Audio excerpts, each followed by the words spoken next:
আজকে সন্ধ্যাবেলায় বানিয়েছিলাম পাস্তা করেছিলাম। অনেক দিন পরে পাস্তাটা করলাম, যেহেতু বাচ্চাটা ভালোবাসে, আমার দিদির মেয়েটা আছে ভালোবাসে, তাই আমি করেছিলাম। প্রথমে পাস্তাটাকে আমি একটু সিদ্ধ করে নিয়েছিলাম, আর ঘরে যা যা সবজি ছিল তাই দিয়ে করেছিলাম। পেঁয়াজ ছিল আর ক্যাপসিকাম ছিল, গাজর টাজর ছিল না, তাই ক্যাপসিকাম আর পেঁয়াজ কুচি দিয়ে করেছিলাম।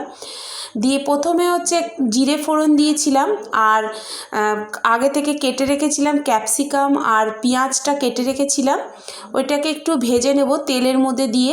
আর যেহেতু বাচ্চাটা খাবে তাই গোটা লঙ্কাই দিয়েছিলাম, বেশি ঝালও করিনি। দিয়ে ওইগুলোকে আমি নিয়েছি।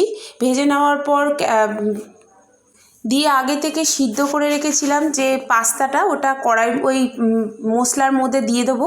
দিয়ে ওর মধ্যে আমি দেবো পাস্তা মশলা আর চিলি সস আর টমেটো সস দিয়ে করব। আর একটু নুন দেব, যাতে টেস্টটা, আগে থেকে আমি নুন দিয়ে সিদ্ধ করেছিলাম। তারপর ভালো করে সবজির সঙ্গে সব কিছুর সঙ্গে মিক্স করে নেব। জানো তো, পাস্তাটা খেতে খুব ভালো হয়েছিল। এইটুকুই ছিল। কেমন লাগলো তোমরা কমেন্ট করে